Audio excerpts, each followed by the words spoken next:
Padre, gracias, mi Dios, por esa gran promesa, mi Dios, de que donde hay dos o más reunidos en tu nombre, mi Dios, tú estás en el medio de ellos. Y Padre mío, como esta canción nos dice, Señor, sabemos que tú estás aquí, Señor. Tú estás en este lugar, Padre Santo, y oh Padre mío, te interesa, Señor, en cada uno de nosotros, pues tú eres un Dios personal. Padre mío, tú eres omnisciente, tú eres omnipresente, tú eres omnipotente, Padre. Tú conoces, Padre mío, nuestras ansiedades, conoces, Padre mío, nuestros problemas, conoces, Padre mío, sobre todas las cosas, de lo que tenemos necesidad. Y este día, oh Padre mío, hemos llegado acá porque te necesitamos, Padre. Necesitamos escuchar de ti, escuchar tu voz. Necesitamos sentir tu espíritu, oh Padre mío, levantarnos, Padre celestial, de tal manera que cuando salgamos de este lugar entendamos que nos hemos encontrado con el Dios Altísimo y que, oh Padre Santo, nuestros rostros resplandezcan porque, oh mi Dios, tu gloria ha venido a reposar sobre nosotros. Gracias, Padre. Ahora, Señor, en tu palabra, que sea tu espíritu el que nos hable. Que sea Él el que use este vaso de barro para derramar de tu gloria, oh Padre mío, para hablar a nuestros corazones. Y oh Padre Santo, para exhortarnos, mi Dios, a la verdad, a caminar en santidad y a hacer aquello que te agrada a ti, mi Dios. Y gracias, Padre, por ello. Bendícenos ahora. Y oh Padre Santo, háblanos, te lo pido en el nombre de Jesús. Amén y amén. Gloria a Dios. Pueden tomar asiento, hermanos. Señor me les bendiga. Vamos a estar, hermanos, en el libro de Colosenses, capítulo 3. Vamos a dar continuidad a la enseñanza de la semana pasada. El tema, hermanos, es viviendo la nueva vida en Cristo, parte 2. Viviendo la nueva vida en Cristo, parte 2. Es el tema de este día. El apóstol Pablo, podemos ver que al mirar la necesidad de una iglesia que estaba pasando por problemas teológicos, problemas de doctrina, envía a ellos una carta específicamente para ayudarles a ellos a lidiar con el problema de los falsos maestros, Y podemos ver claramente que Él los enfoca ¿en quién? Los enfoca en Cristo. Los enfoca a Cristo. Los lleva a Cristo, recordándoles a ellos lo que Cristo ha hecho por nosotros y el hecho de que no hay otra vía a la vida eterna, sino solamente Jesús, el Hijo de Dios. Jesús nos dice en Juan 14, ¿no? Yo soy el camino, yo soy la verdad, yo soy la vida. Nadie viene al Padre sino es a través de mí. O sea, no hay otra vía. No hay otro camino para llegar al Padre. No hay otra manera para llegar a Dios, sino solamente a través de Cristo Jesús. Pablo mismo nos lo dice aquí en Colosenses capítulo 1. Colosenses capítulo 1 en el versículo 15 nos dice estas palabras. Si tienes tu Biblia, ábrelas, regresa atrás un capítulo y mira lo que nos dice en el capítulo 1 de Colosenses, versículo 15. Nos dice la Escritura, dice, Él es la imagen del Dios invisible, el primogénito de toda creación. O sea, ¿quién es la imagen del Dios invisible? Jesús es la imagen del Dios invisible y el primogénito de toda creación. En el versículo 16 dice, porque en Él fueron creadas todas las cosas, las que hay en los cielos, las que hay en la tierra, visibles e invisibles, sean tronos, sean dominios, sean principados, sean potestades, todo fue creado por medio de Él y para Él. O sea, podemos ver y entender el hecho de que, hermanos, nosotros de una manera u otra vamos a ser confrontados con diferentes enseñanzas. Van a ver quienes van a llegar a tu casa y van a tocar a tu puerta. Y te van a traer una enseñanza diferente a la que tú has aprendido en las Sagradas Escrituras. Te van a enseñar a ti que Jesús es hermano, o sea, es un ángel de la misma calidad del arcángel Miguel. E incluso te van a enseñar que Jesús es hermano de Satanás. O sea, enseñanzas contrarias a la verdad, contrarias a lo que la palabra de Dios nos dice a nosotros acerca de Jesús. Y en la iglesia de Colosa no fue la excepción. O sea, a la iglesia de Colosa llegaron falsos maestros trayendo a la iglesia falsas enseñanzas. Y cuando la iglesia se miró amenazada, ¿acudieron a quién? Acudieron al apóstol Pablo a buscar ayuda de él, diciendo: Pablo, mira, han llegado a nosotros judaizantes, han llegado a nosotros filósofos griegos, han llegado a nosotros personas con enseñanzas contrarias a las que tú nos has enseñado, y muchos de los de la iglesia están cayendo en las enseñanzas de estos hombres. El apóstol Pablo, desde una celda en Roma, escribe la carta a los colosenses y les dice a ellos: tranquilos, ustedes mantengan sus ojos puestos en Jesús. Mantengan su esperanza puesta en el cielo, porque la esperanza nuestra no viene de los hombres, sino viene de parte de Dios. Y por ello es que tenemos que alinear nuestro corazón con el corazón de Dios a través de su Hijo, el cual Él ha enviado al mundo para salvar al mundo y a través de Él traer esperanza a todo ser humano. Y ahí, hermanos, es donde podemos entender el propósito, o sea, de vivir la nueva vida en Cristo Jesús. Tenemos que vivir nuestra vida basada en Cristo Jesús. No basada en doctrinas, no basada en enseñanzas de hombres. Tenemos que vivir la palabra de Dios, las sagradas escrituras, lo que Dios nos ha dejado como enseñanza para llegar a la vida eterna, para hacer la voluntad de Dios y glorificar a Dios en el proceso. Así es de que hoy día vamos a dar continuidad a este mensaje.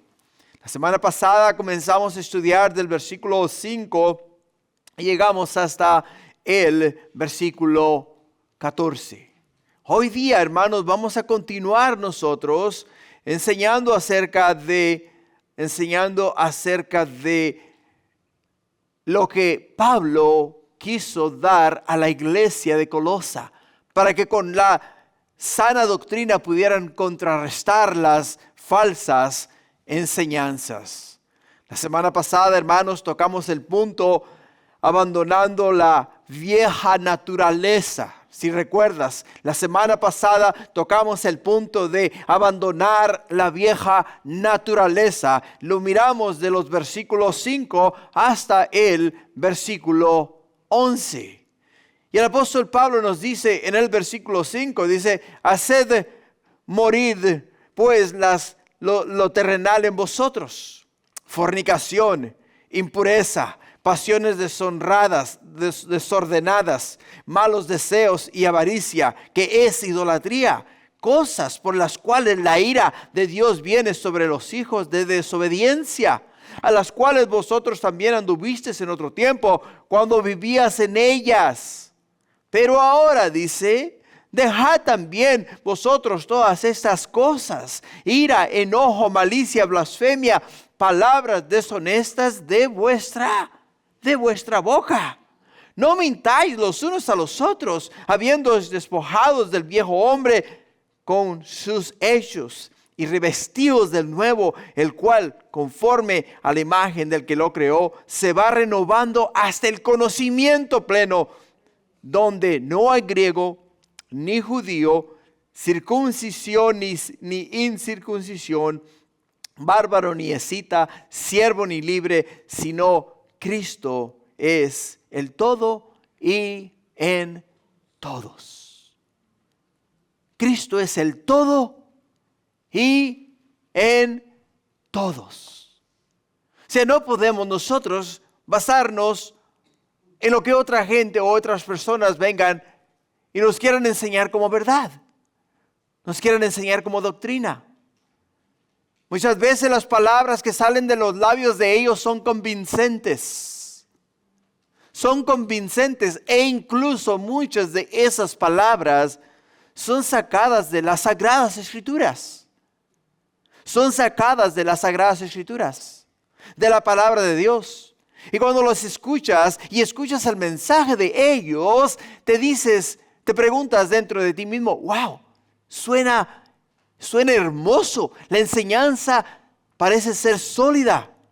Pero la cuestión está en el hecho de que cuando tú agarras un versículo de la palabra de Dios, cuando sacas un versículo de la palabra de Dios para tratar de persuadir a alguien a que cambie su manera de pensar, su manera de ser, su manera de vivir, y lo sacas de contexto, entonces lo que está pasando es que estás desviando a alguien al error por el hecho de que quieres llevar a cabo tu propia voluntad. Llevar a cabo tus propios planes, tus beneficios. Hoy por la mañana Pastor Michael enseñaba que la manera en la cual nosotros podemos distinguir entre un falso maestro y un maestro de la palabra de Dios es el hecho de que un falso maestro siempre va a buscar el ver cómo despojarte de tus bienes, o sea, despojarte de tu dinero.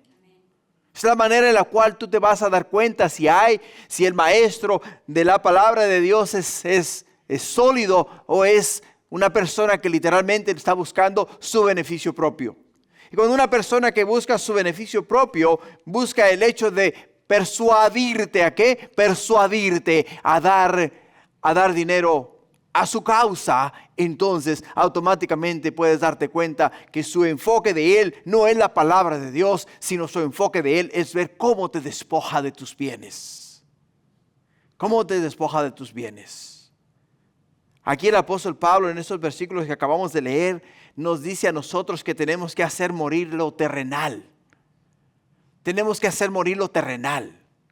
Y lo terrenal, las cosas terrenales a las cuales él se refiere es fornicación, impureza, pasiones, malos deseos y avaricia.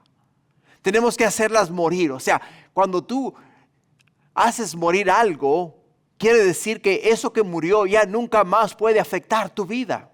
Nunca más puede dominar tu persona. ¿Por qué? Porque está muerto. Está muerto. En estos días podemos mirarlo de esta manera. Te lo voy a ilustrar así. El autor de el ataque a Israel en octubre 7, después de que fue capturado, le capturaron y en la captura le quitaron la vida. ¿Te das cuenta? Y una vez que le quitaron la vida, sus planes, las maquinaciones que tenía, o sea, lo que él quería llegar a alcanzar y hacer, y el daño que quería hacer a Israel, dejó de existir, dejó de ser una amenaza. ¿Por qué? Porque está muerto, y como muerto no puede hacer absolutamente nada al respecto. Lo mismo sucede cuando tú y yo hacemos morir todas estas pasiones de la carne. No nos pueden afectar a nosotros en nuestra vida, porque han muerto en nosotros. Y si han muerto en nosotros, hermanos, la fornicación, la impureza, las pasiones, los malos deseos y la avaricia, quiere decir que en nosotros ahora lo único que resta y queda es vivir una vida centrada en la verdad, centrada en la palabra de Dios. Pero no solamente tenemos que hacer morir, hermanos, lo terrenal, sino que también tenemos que dejar a un lado la ira, enojo, malicia, blasfemia y palabras deshonestas. Todas estas cosas, nos dice el apóstol Pablo, son piedras de tropiezo. Piedras de tropiezo que nos van al final del día a hacer desviarnos a nosotros de la verdad. Y si estas piedras de tropiezo nos hacen a nosotros caer, entonces lo que va a pasar es que en tu caída o en mi caída vamos a mancillar el nombre de Jesús. Vamos a mancillar el nombre de Dios.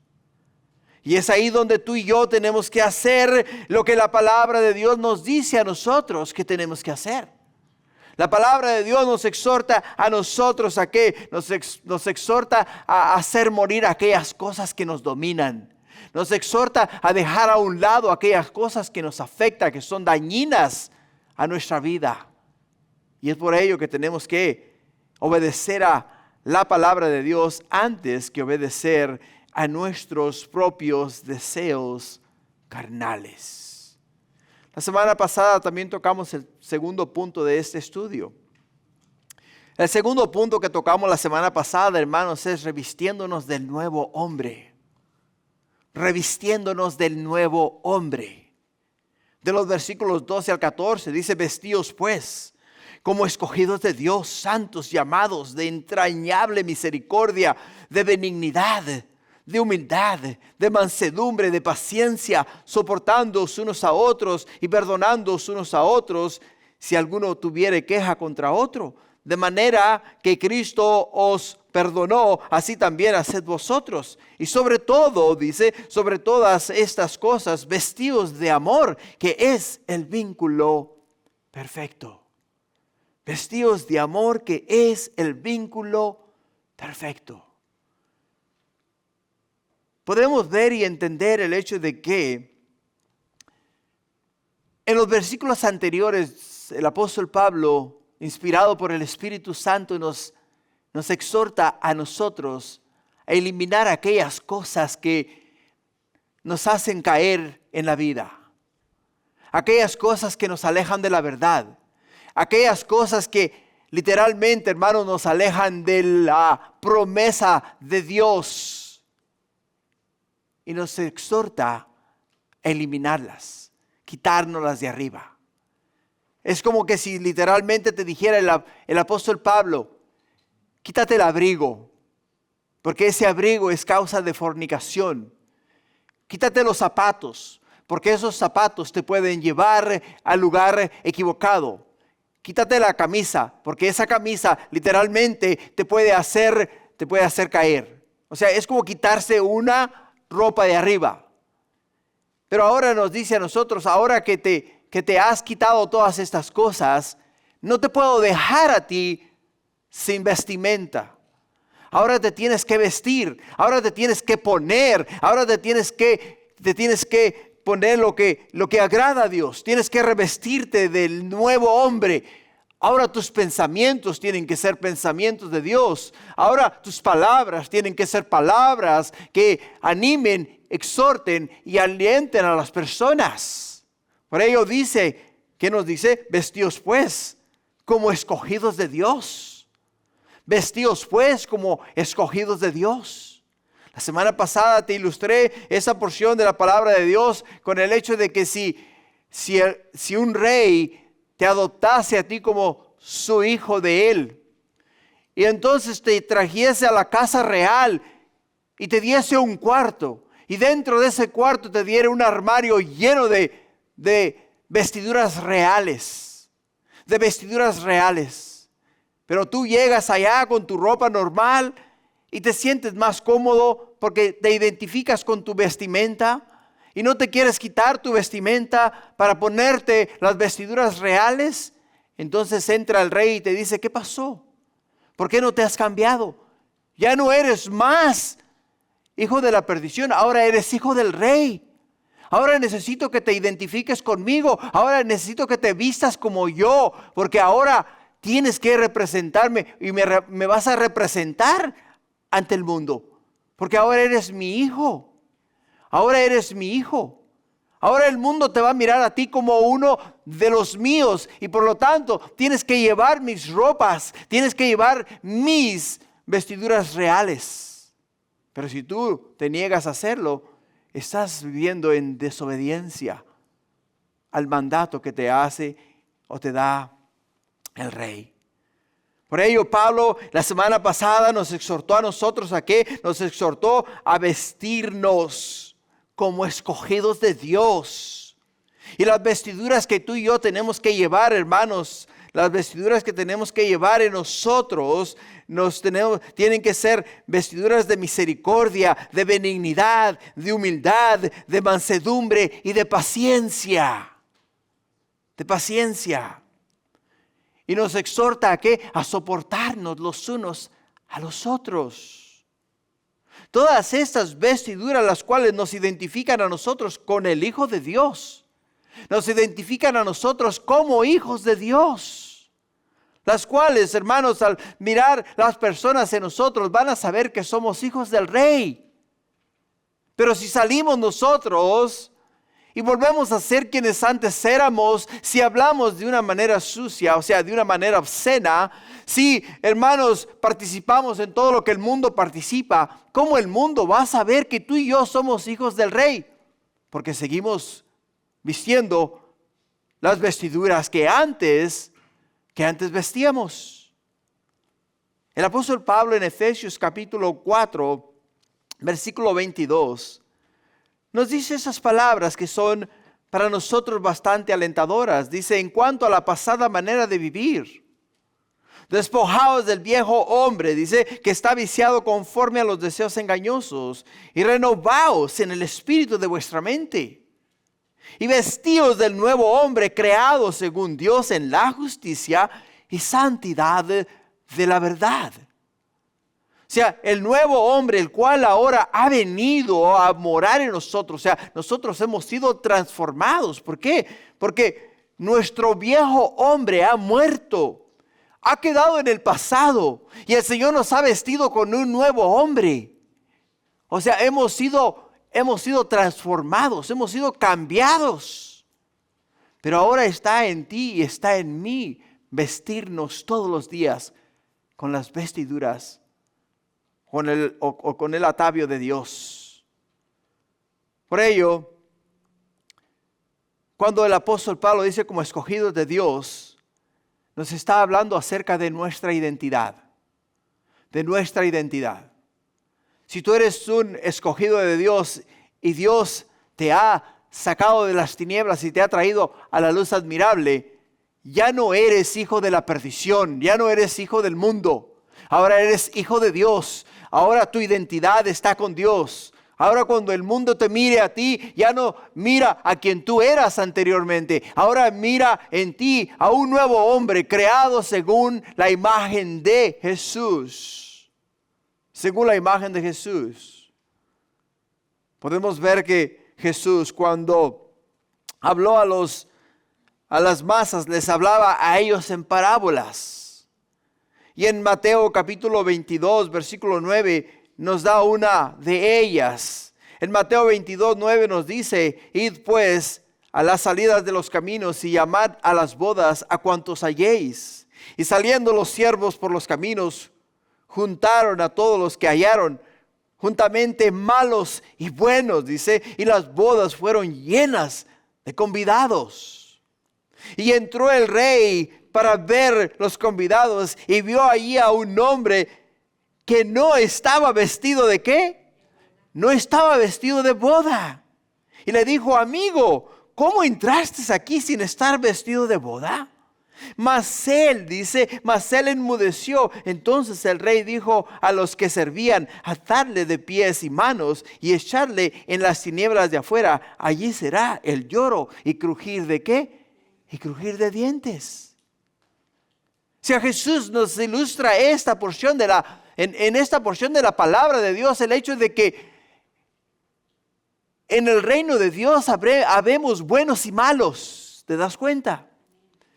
Y entrando nosotros al reino de Dios, Dios nos ha vestido a nosotros con vestiduras reales.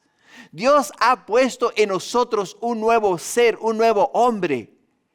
Y ese nuevo hombre nos identifica a nosotros como parte del reino de Dios.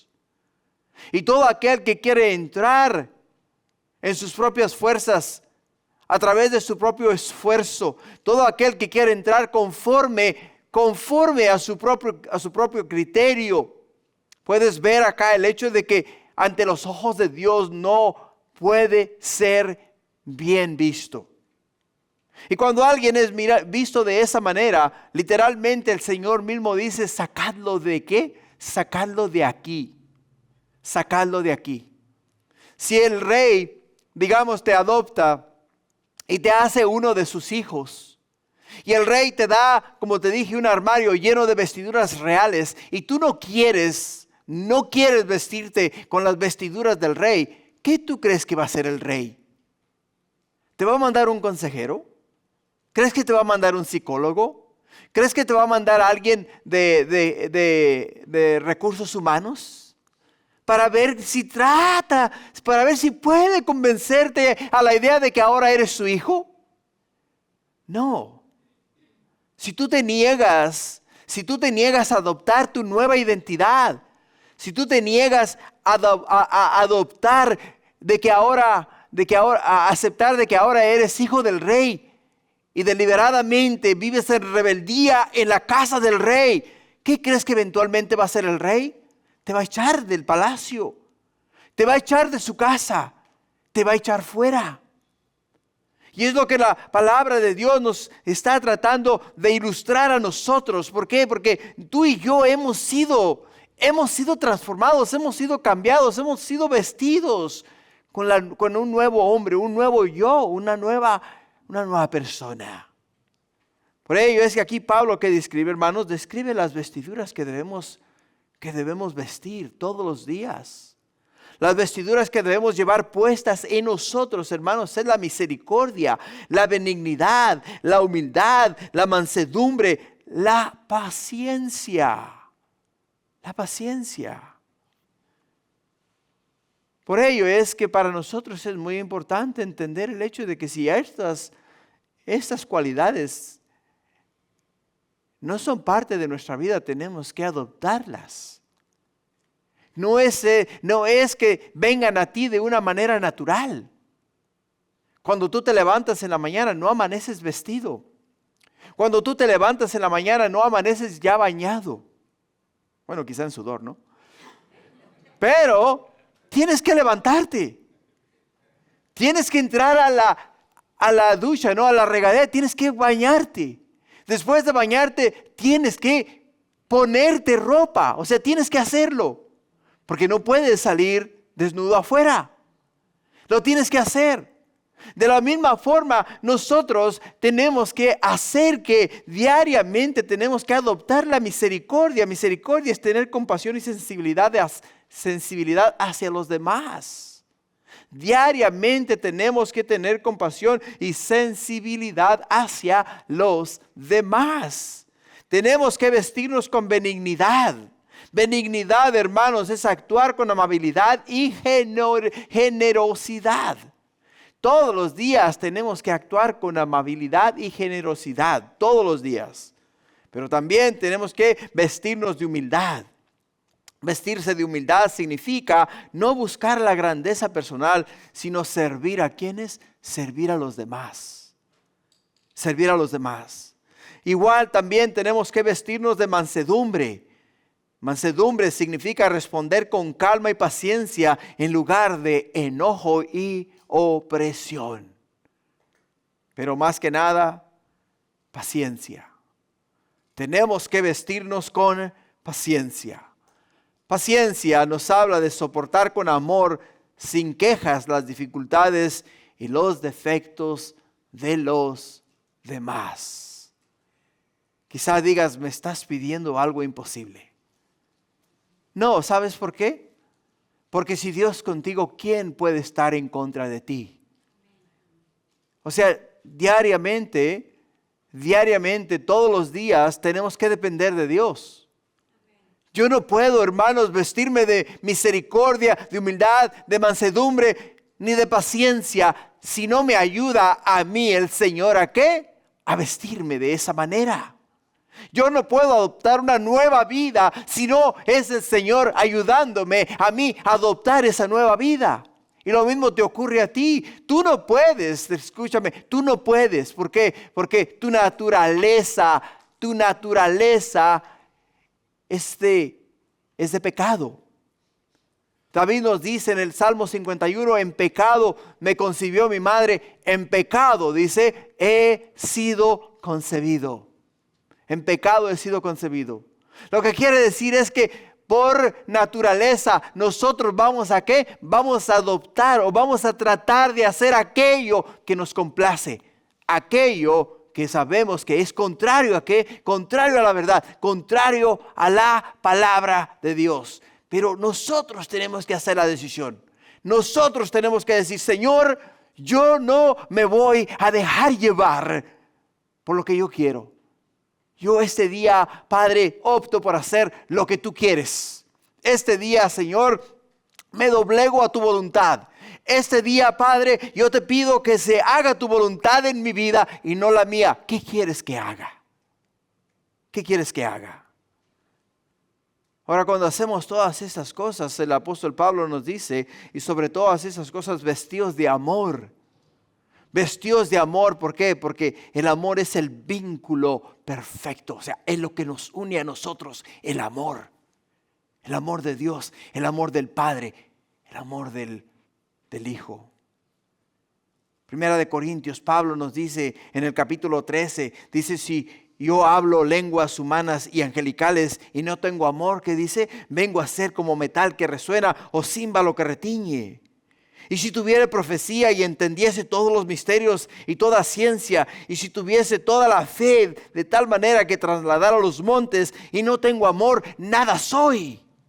Nada soy, dice, y si repartiese todos mis bienes para dar de comer a los pobres, y si entregase mi cuerpo para ser quemado y no tengo amor, de nada me sirve, dice, de nada, dice. El amor es sufrido, es benigno, el amor no tiene envidia, el amor no es jactancioso, no se envanece, no hace nada indebido, no busca lo suyo, no se irrita, no guarda rencor. No se goza de la injusticia, mas se goza de la verdad.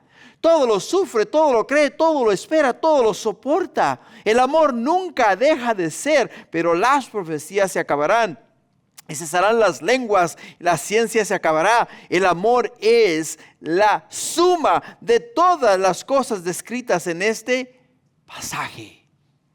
El amor es la suma de toda cosa descrita en este pasaje. Así es de que, iglesia, lo que nos une a nosotros es el amor. Por amor a Dios vamos a cambiar. Por amor a Dios nuestras vidas van a ser revolucionadas, van a ser transformadas. Por amor a Dios, cada uno de nosotros va a tener una perspectiva diferente.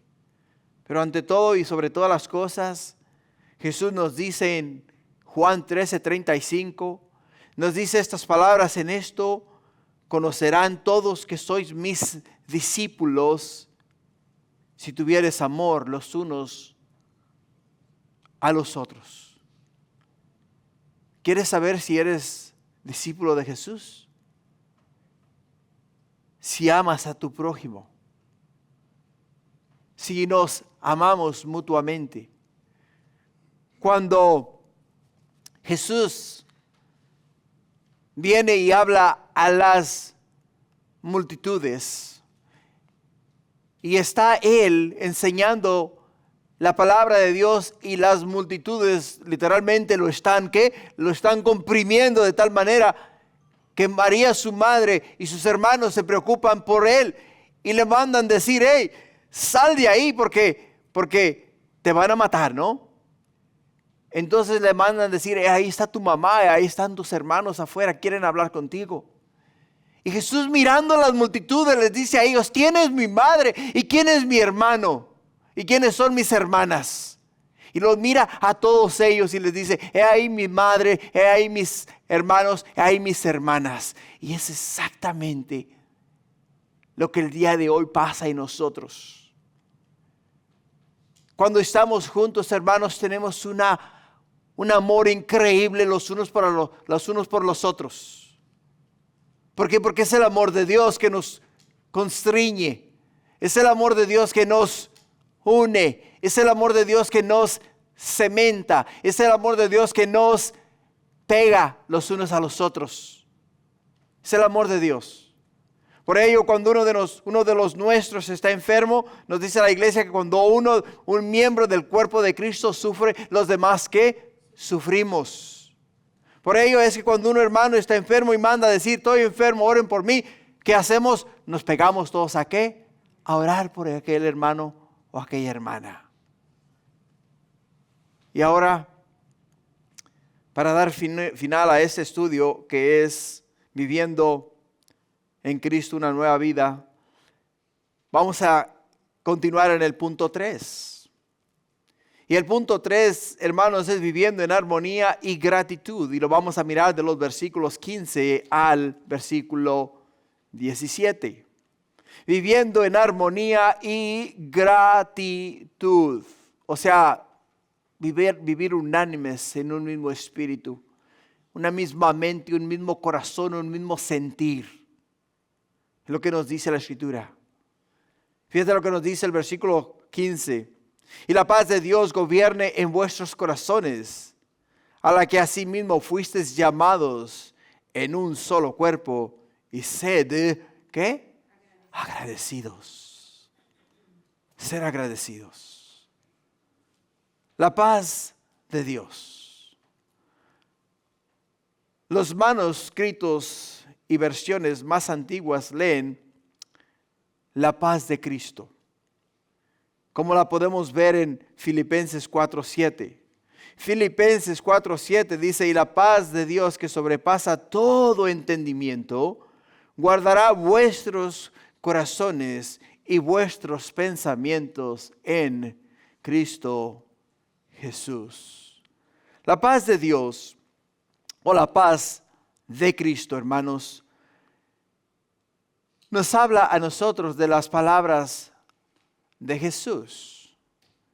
Cuando Jesús dice a sus discípulos en el capítulo 13 del libro de Juan, que su hora había llegado, que le era necesario ser llevado ante los principales sacerdotes, ser puesto a juicio, después crucificado y eventualmente resucitar y ascender a la gloria de Dios.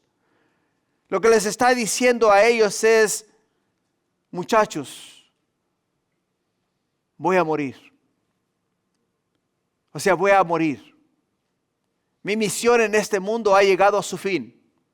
Y como mi misión en este mundo ha llegado a su fin, los voy a dejar a ustedes para que continúen con el ministerio del Evangelio, la enseñanza de la palabra de Dios. Pero cuando ellos escuchan el mensaje de Jesús, nos dice en el libro de Juan capítulo 13 que sus corazones se entristecieron en gran manera. Se entristecieron en gran manera. Ellos estaban felices con Jesús. Miraban en Jesús un hombre de Dios. Miraban en Jesús un hombre que hacía milagros, maravillas y prodigios. Miraban en Jesús que enseñaba como ningún otro hombre ha enseñado sobre la faz de la tierra.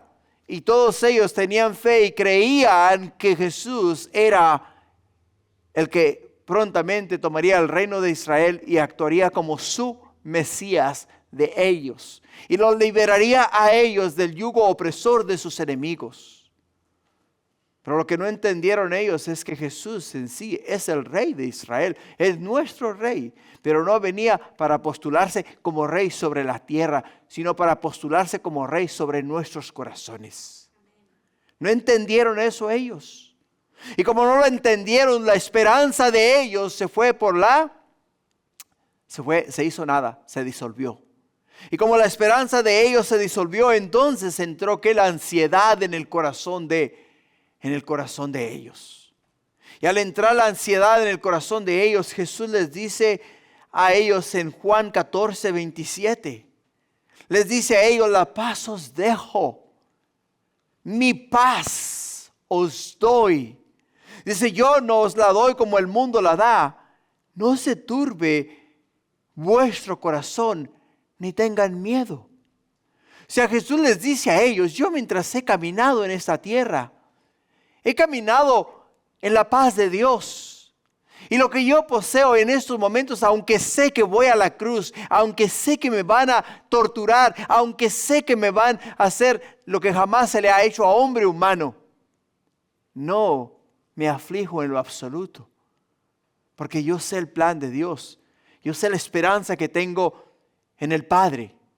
Y esa misma esperanza, dice, quiero que sea transmitida a ustedes.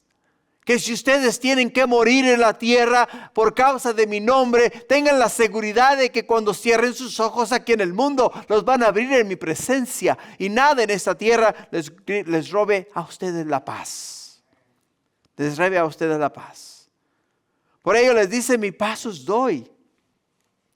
La paz fue suya de manera peculiar para poderla dar.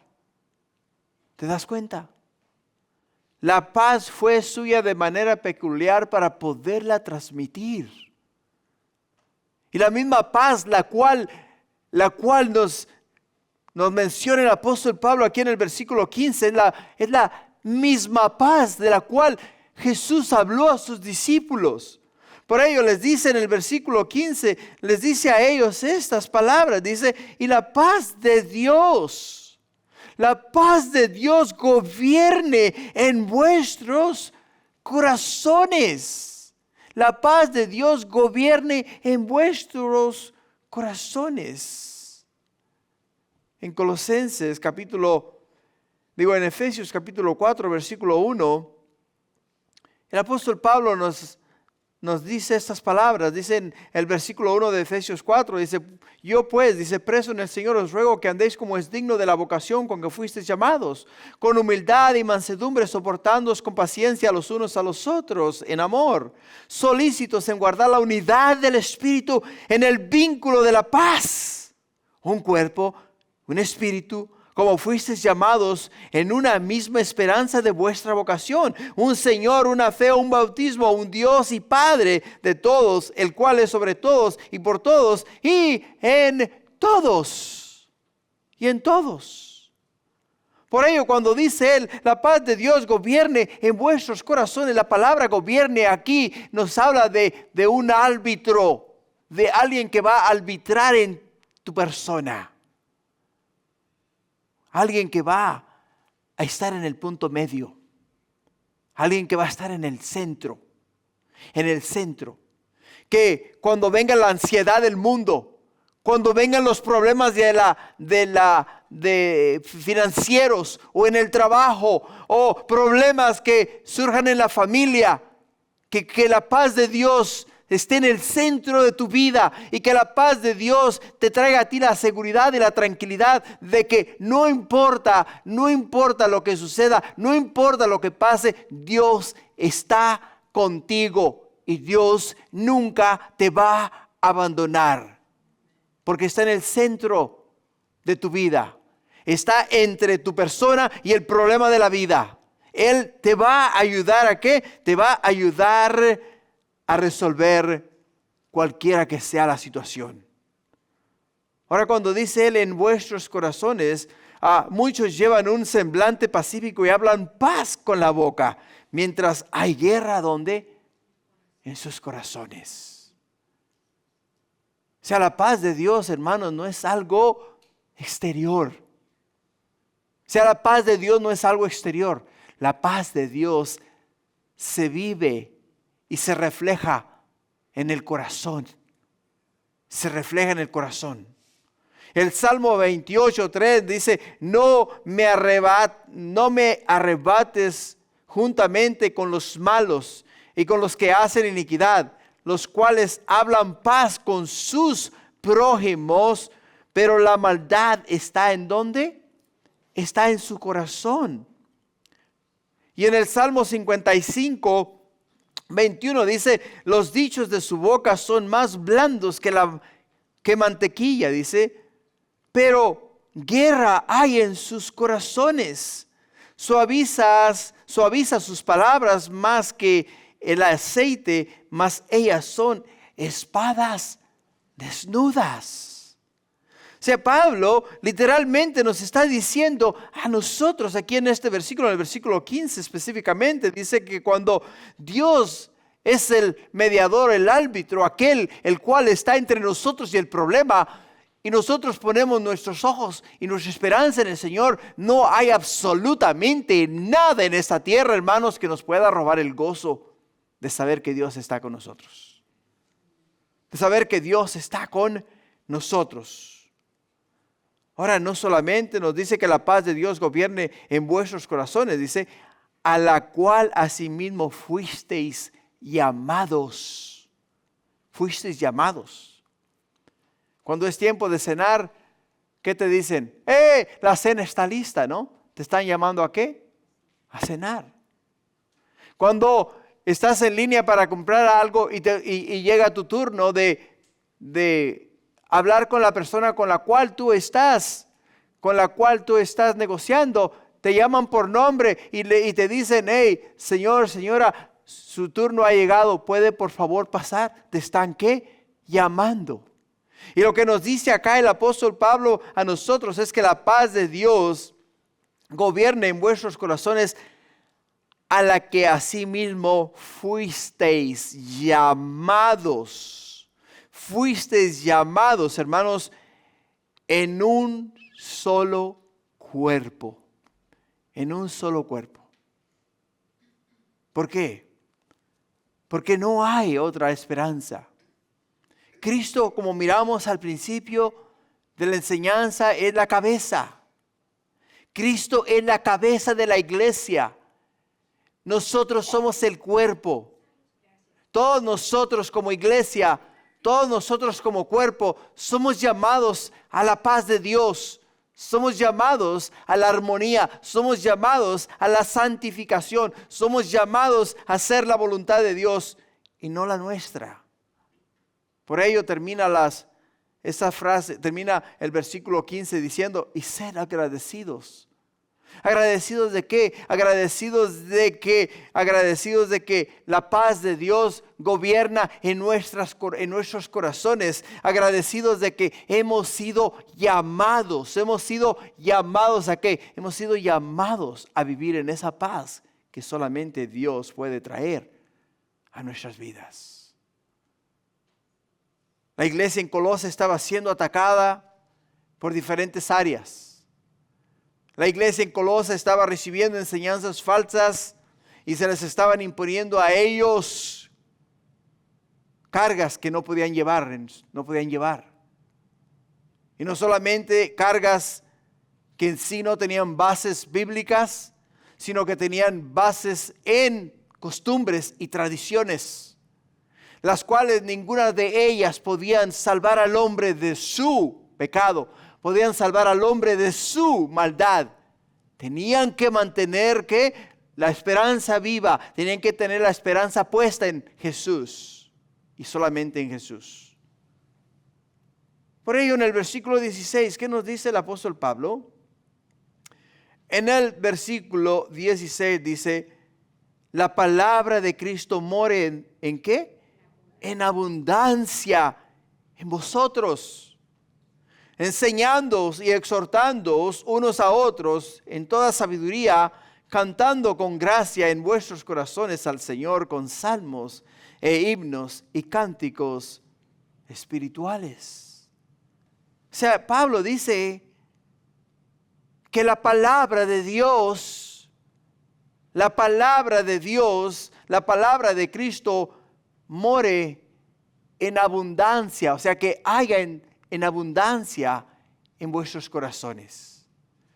Pero hay algo que es muy importante. Si tú agarras un vaso vacío y tú le echas agua, a medida que le vas echando agua, ese vaso se va ¿qué? Se va llenando. Pero si dejas de echarle agua, el vaso se va a quedar o a la mitad, o 3/4, o quizás solamente un poquito de agua en la parte de abajo.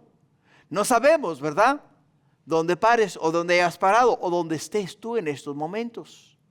Por ello el apóstol Pablo nos exhorta a nosotros a qué? Nos exhorta a que la palabra de Cristo more en abundancia en nosotros. Quiere decir que la palabra de Dios tiene que ser derramada en nosotros todos los días hasta que se derrame por los lados del vaso. Todos los días.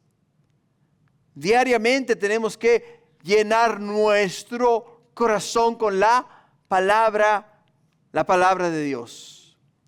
Ahora, la palabra de Cristo debe abundar en nosotros Ahora, hermanos, no se trata de conocer la Escritura, sino de dejarse transformar la mente, el corazón y las acciones por las Escrituras.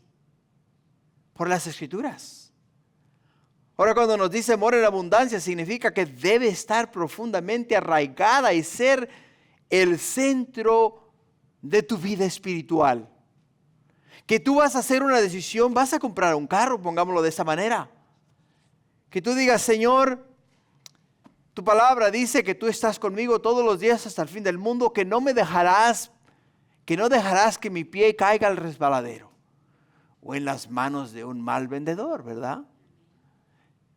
O caiga yo en manos de un mal vendedor, o sea, una persona que no esté buscando el interés del cliente, sino que esté buscando su interés personal y mire la manera de venderte un carro lo más caro posible y darte un interés muy alto. ¿Por qué? Porque a razón de ello la ganancia para él es mejor. O sea, el darte un seguro más alto le trae a él también, le genera a él también recursos, pero a ti te hunde. A ti te hunde. ¿Por qué? Porque vas a pagar más de lo que deberías de haber pagado. Estás pagando más seguro de lo que tenías que pagar y literalmente te está hundiendo. Y lo que nos dice a nosotros acá es el hecho de que no debemos dejarnos engañar por el hecho de que no hemos hecho de la palabra de Dios el centro de nuestra vida espiritual. Pero acá también nos habla a nosotros de qué, hermanos. Nos habla en este versículo 16 que no solamente la palabra de Cristo debe morar en abundancia en nosotros, sino que también debemos que enseñarnos y exhortarnos con toda sabiduría. La enseñanza es el acto de transmitir conocimientos, valores o principios a otros con el propósito de instruir, guiar y edificar. En el contexto bíblico, hermanos, la enseñanza implica compartir la verdad de Dios para que los creyentes crezcan en fe y madurez espiritual. O sea, ahora el Señor me ha hablado, digamos, en mi devocional en la mañana. Me ha hablado en Colosenses capítulo 4. Digamos que estoy yo estudiando Colosenses en mi devocional. Y el Señor me ha hablado en el capítulo 4 y me ha dicho en el versículo 1 que debo amar y ser justo. ¿Ok? Amar y ser justo. El Señor me habló a mí a manera personal. ¿Ok? De la misma manera que te puede hablar a ti a manera personal. Pero ahora lo que me dio a mí, no me lo dio a mí para que lo ponga en la parte de atrás de mi mente y lo guarde. Me lo dio y me lo reveló a mí con el fin y el propósito de que lo use ¿para qué? Para compartir y enseñar con él a otras personas. Que cuando tú llegues al trabajo les puedas decir a tus compañeros de trabajo, hey, ¿sabes qué? Hoy, este día, el Señor me ha hablado de una forma especial. La exhortación de Él a mi vida ha sido a que ame, ha sido a que sea justo, ha sido a que sea recto, ha sido a que viva en la verdad. Eso es lo que Dios me ha revelado este día. Y ahora no solamente estás compartiendo lo que Dios te dio, sino que estás enseñando a otros lo que Dios te dio.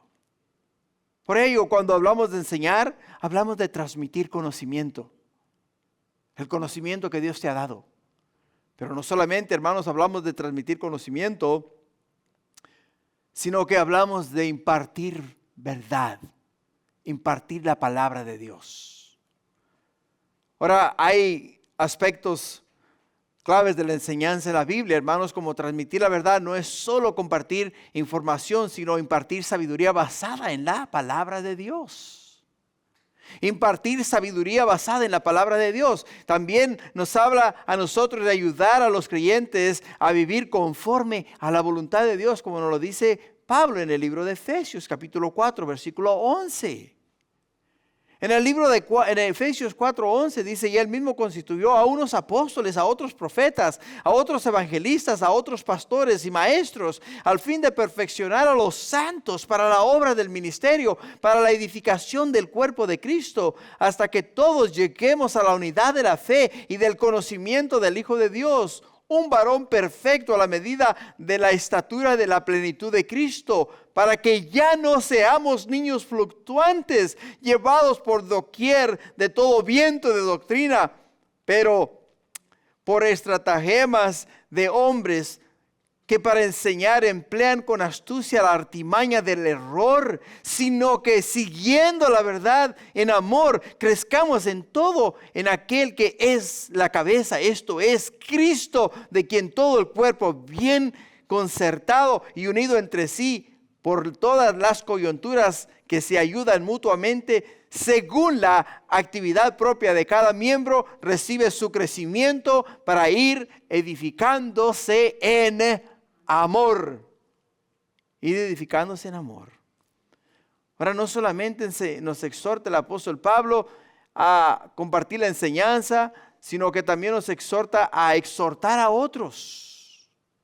Y la palabra exhortar, hermanos, es el acto de animar,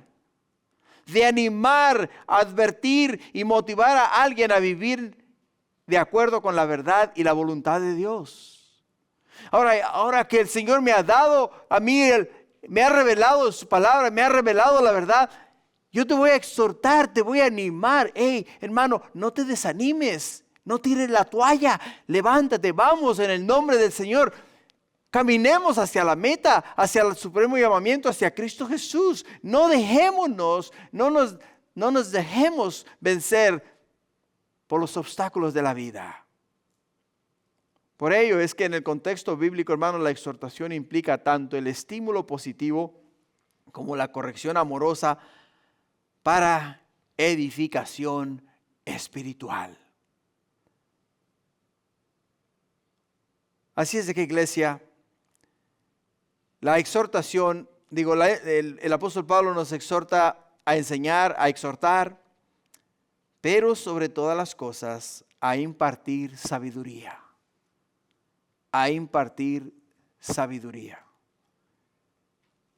Sabiduría es la capacidad de aplicar el conocimiento y el entendimiento de manera justa, prudente y correcta en la vida. En un sentido bíblico, la sabiduría no solo implica inteligencia, sino la habilidad de vivir según los principios de Dios. Sí, cuando la Biblia nos habla a nosotros de sabiduría, hermanos, nos habla a nosotros de tener la capacidad de aplicar el conocimiento. Aplicar el conocimiento y el entendimiento de una manera justa y prudente. En el libro de Proverbios, capítulo 9, versículo 10, nos dice que el temor a Jehová es el principio de la sabiduría. Y si lo vamos a usar debidamente conforme a lo que hemos aprendido, que la sabiduría es la capacidad de aplicar el conocimiento y el entendimiento, quiere decir que si nosotros, hermanos, entendemos que el tener reverencia o reverenciar a Dios es el principio de todas las cosas, vamos a vivir una vida que agrada a Dios, una vida que agrada al Señor. Santiago capítulo 3 versículo 17 dice: la sabiduría que es de lo alto es primeramente pura, después pacífica, amable y ¿qué? Benigna. O sea, la sabiduría que es de lo alto es primeramente pura, después pacífica y amable y benigna. Amable y benigna. Pero no solamente nos exhorta el apóstol Pablo a nosotros acá a enseñarnos, a exhortarnos y también a hacer todas estas cosas con sabiduría y en sabiduría, sino que también nos exhorta ¿a qué? A cantar con gracia, dice, cantando con gracia en vuestros corazones al Señor con salmos e himnos y cánticos espirituales. Ahora, esta porción de la Escritura me aplica a mí. ¿A mí por qué? Porque dice el Señor, dice, cantando con gracia en vuestros corazones, porque si yo canto audiblemente, todos ustedes salen corriendo de aquí. Pero hay personas acá que tienen muy lindas voces para cantar. Tienen el don, el talento, pueden hacerlo de una manera audible. Pero la exhortación es ¿qué? La exhortación es a cantar al Señor salmos e himnos y cánticos espirituales. ¿Por qué, hermanos? Porque la alabanza es parte de nuestra adoración a Dios. Es parte de nuestra adoración a Dios. La alabanza es una expresión natural de una vida llena de ¿qué? De la palabra de Dios, de la palabra de Cristo. Cuando tú estás lleno de la palabra de Dios y lo que sale de tu corazón en agradecimiento al Señor es un cántico a Dios. Es un cántico al Señor. Por eso se mencionan salmos e himnos y cánticos espirituales, mostrando que la adoración es variada en una parte esencial de la vida y una parte esencial de la vida cristiana. O sea, no todos los días vamos a cantar himnos, no todos los días vamos a cantar salmos, no todos los días vamos a cantar cánticos espirituales. O sea, tenemos que variarlos dependiendo de cómo el Señor nos vaya ministrando, nos vaya mostrando. En Hebreos capítulo 4, versículo 12. Dice, porque la palabra de Dios es viva y eficaz y más cortante que toda espada de dos filos, penetra hasta partir el alma y el espíritu, las coyunturas, los tuétanos, y discierne los pensamientos y las intenciones del corazón. La exhortación en este versículo, hermanos, es clave. ¿Por qué? Porque nos llama a ¿qué? Nos llama a obedecer la palabra de Dios. Nos llama a exhortarnos, a enseñarnos y hacerlo todo en sabiduría y reverencia a nuestro Dios. Para terminar el versículo 17. En el versículo 17 dice, todo lo que hicieseis, sea de palabra o de hecho, hacerlo todo en el nombre del Señor Jesús, dando gracias a Dios Padre por medio de Él. De Él. Si Pablo dice, todo lo que hagas, hazlo en el nombre del Señor. Jesús les dice a sus discípulos, dice, todo lo que pidáis al Padre en mi nombre, será hecho. Todo lo que pidáis al Padre en mi nombre será hecho. ¿Por qué? Porque trae honra y gloria a Dios. Honra y gloria a Dios. Ahora, lo que eso significa es que en cada aspecto de la vida del creyente debe reflejar los valores y principios del Señor. Los valores y principios de Dios. Ahora, no se limita solo a actividades espirituales, hermanos, sino a todo lo que hagas. Dice todo lo que hagas. Todo lo que hagas. En la mañana cuando te levantas, primeramente, gracias, Señor, porque me diste descanso. Por amor a mí, por amor de tu nombre, por amor de tu Hijo, Cristo Jesús. Ahora me levanto a emprender un nuevo día, una nueva jornada, voy a enfrentar nuevos obstáculos. Van a haber diferentes cosas en la vida que no voy a poder yo enfrentar por mi propia cuenta, pero todo lo que venga a mí lo voy a enfrentar en el nombre de Jesús. Todo, obstáculos en mi trabajo, obstáculos en de mi camino a mi casa o de mi camino al trabajo, o sea, todo lo que surja en la vida, todo lo voy a enfrentar ahora, no solamente en mis fuerzas, sino en las fuerzas de Jesús. Todo y absolutamente todo. Así es de que para concluir, hermanos, el mensaje es claro. Vivir para Cristo no se limita a ciertas áreas de la vida, sino que se debe abarcar todo. Absolutamente todo. Todo lo que el creyente haga debe reflejar la voluntad de Dios. Todo lo que tú y yo hagamos tiene que reflejar la voluntad de Dios. Y reflejar la voluntad de Dios, hermanos, es un acto de adoración. Es un acto que viene acompañado de gratitud a Dios. De gratitud a Dios. Porque todos los días y cada respiro que tú tomas es el respiro que Dios te da. Cuando Dios formó al hombre, lo formó de la tierra. Y cuando el hombre estaba delante de Dios era un cuerpo inerte. En él no había vida. Pero cuando Dios se acercó a él y sopló aliento de vida en su nariz, vino a ser el hombre un ser viviente. Quiere decir que el aire que tú y yo respiramos es de Dios y viene de parte de Dios. Cuando nuestro cuerpo deje de respirar, quiere decir que el aliento de nuestra vida ha dejado nuestro cuerpo. Pero mientras lo tengamos, tenemos que ser agradecidos a Dios, tenemos que darle gracias a Dios. Gracias a Dios, ¿por qué? Porque nos ha dado la bendición de vivir, de existir. Por ello, la exhortación del apóstol Pablo es de despojarnos del pecado, vivir para Cristo y vivir en gratitud y paz todos los días. Tenemos que vestirnos, hermanos, de misericordia, de benignidad, de humildad, de mansedumbre y de paciencia, para entonces poder entender la voluntad de Dios y hacer lo que a Dios le agrada. No lo que tú quieres, no lo que tú deseas, sino lo que Dios quiere y desea en tu vida y de tu vida. Amén. Gloria a Dios. Ponte de pie, vamos a orar.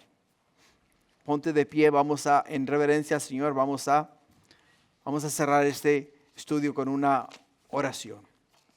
Y Padre, gracias, mi Señor, por este tiempo. Gracias, Padre mío, por tu palabra.